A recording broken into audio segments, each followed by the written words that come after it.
Do you support Donald Trump? I do, sir. For sure. Why do you support Donald Trump? Well, I like the Tax Cuts and Jobs Act, and that he made the tax cuts permanent under the one big beautiful bill, baby. Okay, so the big beautiful bill decreased after tax income for the bottom 20% of income earners, along with the fact that it literally increased the debt by $3.4 trillion, according to the Congressional Budget Office, a nonpartisan committee from the federal government. Do you think that's good policy? Absolutely. Really? Because, like, I mean, that not only makes this country less healthy, it takes money from the poor and gives to the rich, and adds massively to the debt. So, explain to me in what way you think that the bill is good. Sure. So, take for instance when he did the original tax cuts, right? Tax Cuts and Jobs Act. That was 1.9 trillion in deficit spending, Hmm. right? Has it produced a return? Answer yes. So we're still living under the Tax Cuts and Jobs Act. Before it went into effect, the government was collecting 3.3 trillion per year. Now they're collecting 5.08 trillion per Wait, year. wait. I'm sorry. That's That you can't say that's a correlation causation fallacy. You can't just say that because there's been an increase in governmental revenue over a period of now like almost like 8 years, right? yeah, Or 8 or so years at this point.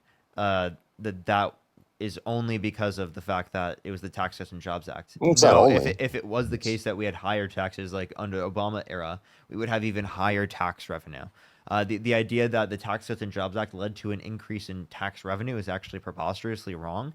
If you, I can yeah, send you plenty of different estimates, including a one from a Harvard liberal and conservative economist that indicate that the Tax Cuts and Jobs Act only added really like $8 to $16 billion to the economy for $190 billion of debt-related spending per year, which is nowhere near enough to justify the level of spending that we put into it per year, which is, I mean, like very, very small. It's like a we get 1% back of what we put into it on a yearly basis. Like it's yeah. ridiculous.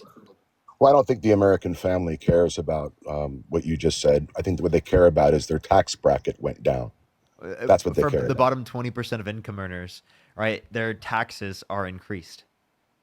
No, that's not true. That is The totally true. If you 10%, look at the Congressional Budget Office, that's what they indicate.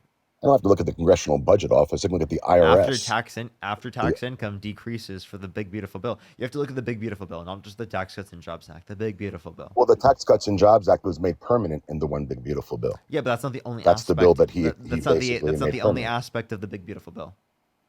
That's the part that I'm addressing now. That just doesn't at all address the entirety of the big beautiful bill, which is the policy that you said you supported because it has within it the Tax Cuts and Jobs Act. Yeah, well, that's just one of the things. There's other things that I liked about it. I like that there's a $25,000 deduction now for tipped earners. I like that Yeah, there's a again, twelve thousand I would five hundred support dollar them. deduction for. Yeah, I would support those Yeah, that's a isolated good by one. themselves, but if we put them in the context of the entirety of the big beautiful bill, it's a net negative because it is the case that it's taking money from the poor and giving to the rich. That's what the bill is. It's reverse Robin Hood. So if you are getting a $40,000 salt cap that used to be 10,000, and you're able to write off more of your property tax and state income tax, that helps families, in particular If in you blue look at the cities and states overall impact where of the there's a bill, higher state what income happens tax. to after tax income is the most important question to ask.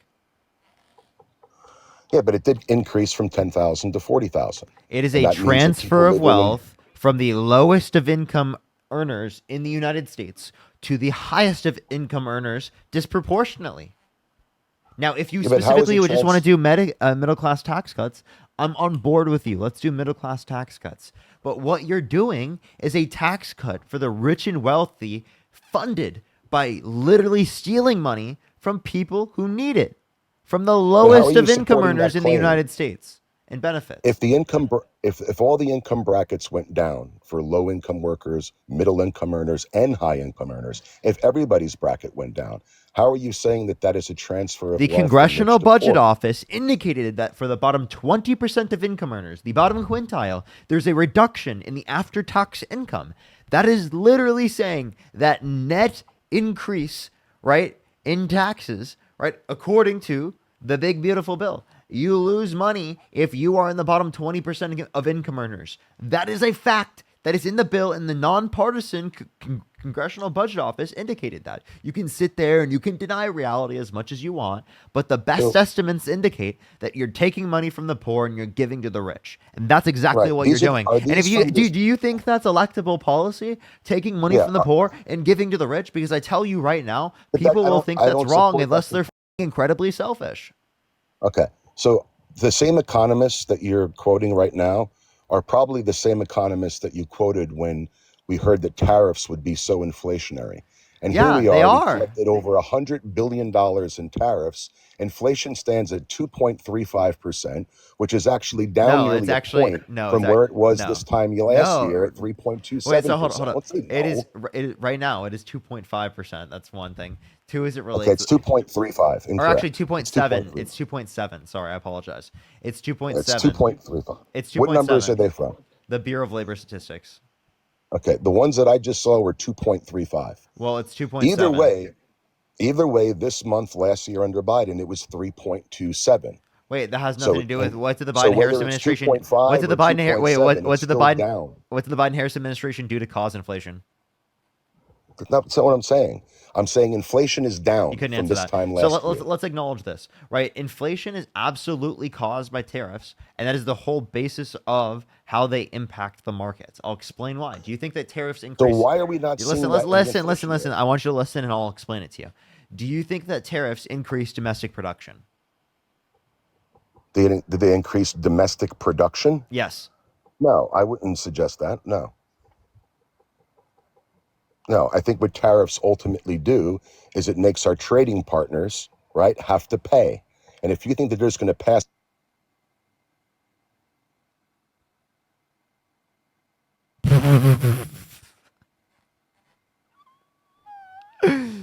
No. Oh my God. No. Other countries aren't paying the tariff. I just want to let you know this is how the tariff works. A tariff is a tax on imported goods, meaning that that tax is going to be paid to the US government by the American importer that is buying the product from a country around the world, which would make the product more expensive for the consumer because it is the case that that would be tacked onto the cost of production because it's a tax on cost of production and not a tax on profits taken out. Right. So that's why it disproportionately increases the price comparative to other sorts of taxes that we have from a federal government perspective, and why it's actually an incredibly regressive form of taxation that is negatively impactful to the lowest income Americans. It does increase the price of goods. The reason why we've seen a decline specifically in the increase in price, right, very minimally, it's only around 0.3% since Trump got in office, right, is specifically the fact that we saw a huge and massive decline in consumer confidence caused specifically by the tariffs being imposed originally and then paused after, right? Which specifically led to a reduction in consumer confidence, uncertainty within the market, because it is the case that we saw many percentage growth or many markets are quarters. booming, We saw many Parker. we saw many quarters of multiple percentage points growth of real GDP for several quarters under the Biden Harris administration, and then as soon as we got to the first quarter of 2025, right, we saw a decline by 0.3% in real GDP specifically because of Donald Trump's policy.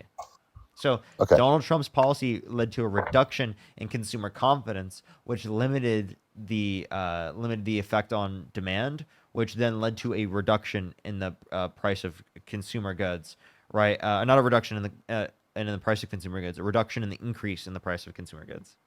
Okay. If there is a loss of consumer confidence, explain why markets are booming. And if tariffs are inflationary, explain why inflation is down from this time Wait, last year. what measure are markets booming? The Dow, the S&P, the stock market, sir. Is that the only markets you're referencing?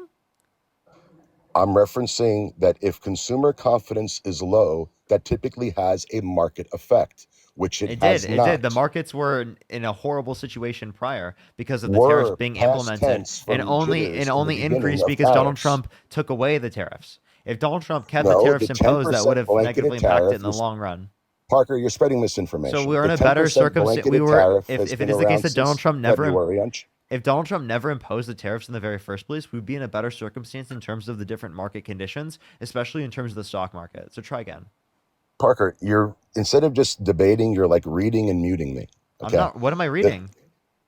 okay. I can see your eyes going left and right as your moderators are That's. muting me. But I just. I'm the moderators aren't muting you. That was me. My eyes are looking that way and that way because my TikTok is on that monitor. My YouTube is on that monitor. Fair enough. Fair enough. Say, Parker, in I'm not February, even looking at my notes. okay, in February, the 10% blanketed tariff on China went into effect. In April, the 10% blanketed tariff on the rest of the world went into effect. We would be able to see by now if tariffs have been inflationary. Instead, what we're seeing is inflation at normal levels, which happen to be less than where they were this time last year, despite collecting over $100 billion in tariffs thus far.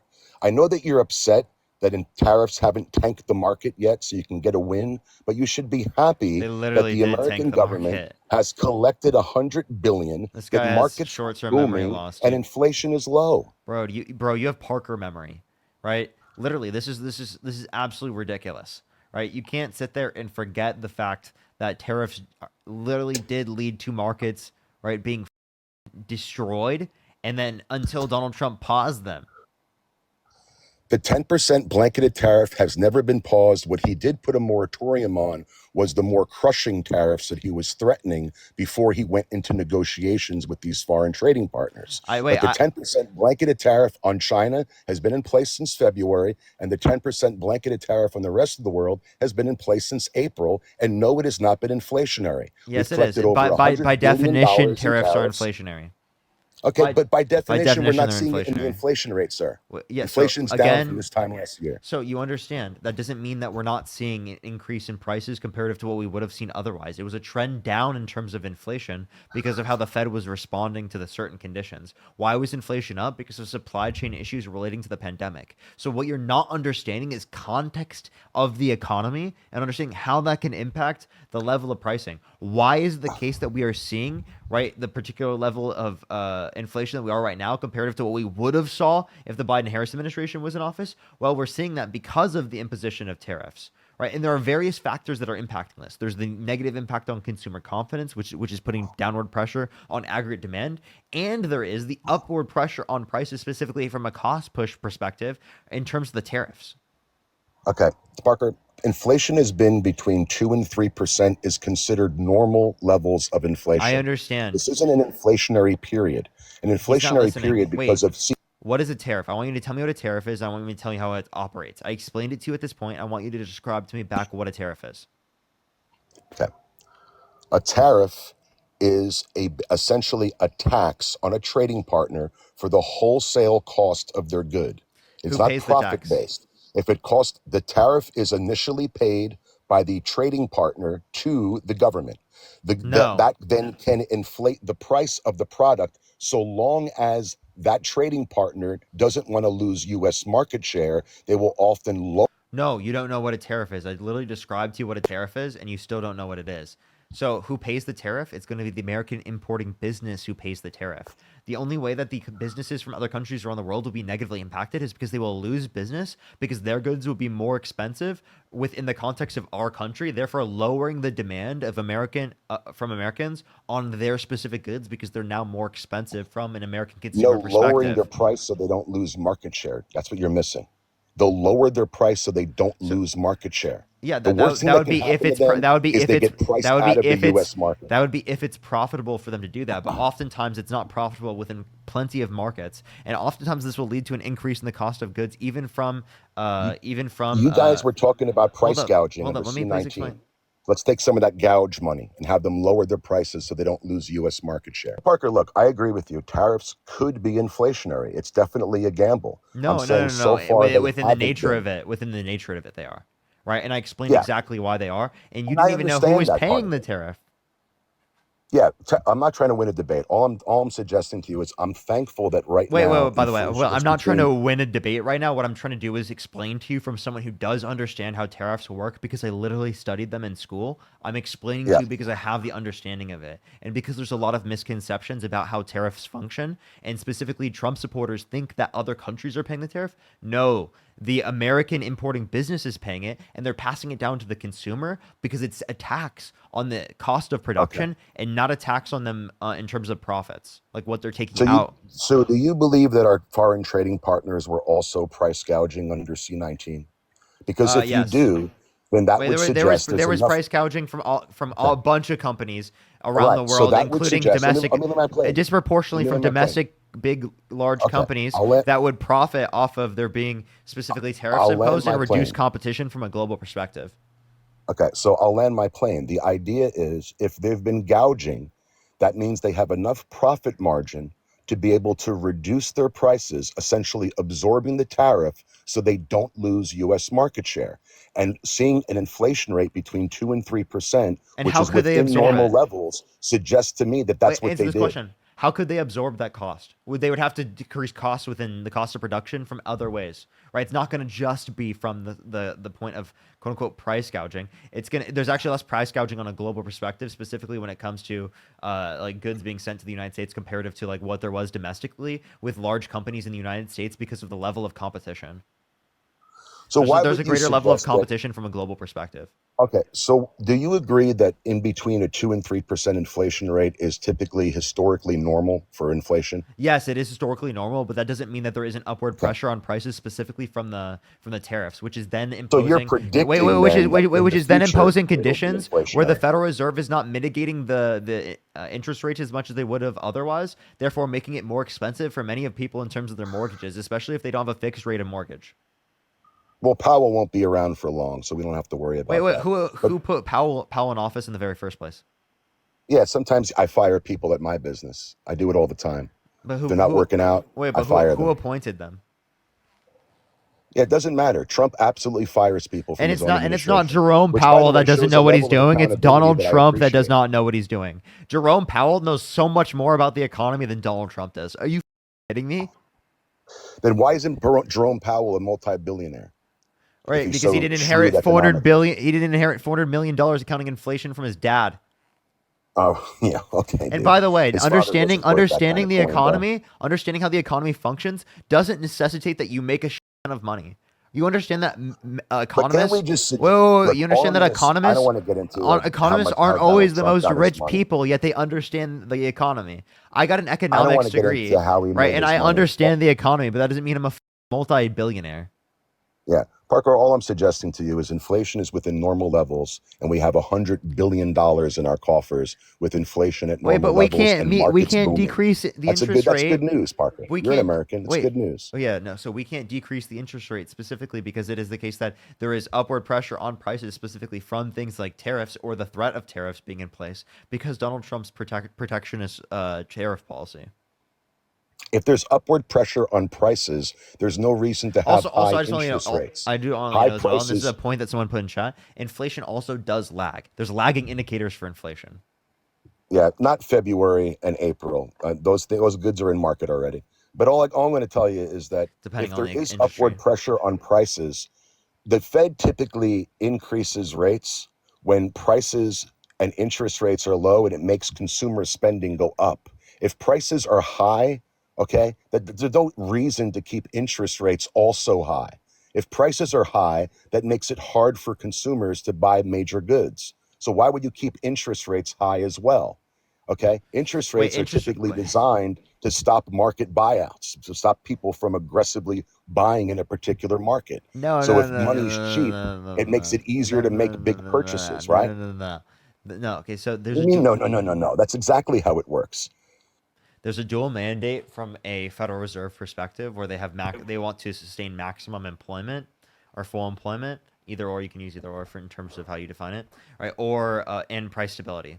So the way that they ensure price stability, right, in the way that they can ensure it from a historical perspective, and which is the most effective way for doing so, realistically speaking, is influencing the increase in the interest rate, which will then decrease aggregate demand and put downward pressure on prices. I understand that, but I don't think there's a reason to do that right now. You think that we need downward pressure on housing demand? Are you Well, kidding me? People can't afford a home. we need a greater downward pressure on prices, specifically in terms of interest rates, because interest rates affect the entirety of the economy. Or no, a downward pressure on aggregate demand, because it is the case that we had over pushing demand for the level of supply that we had at that particular time, and it was the case that there was a uncertain market, specifically in terms of Donald Trump imposing tariffs that would put even greater upward pressure on the prices when they didn't want inflation to go out of control, right? Because it is the case that that would be incredibly negatively impactful for the economy and would mean that we'd have to increase interest rates again, which would harm our economy in the long run.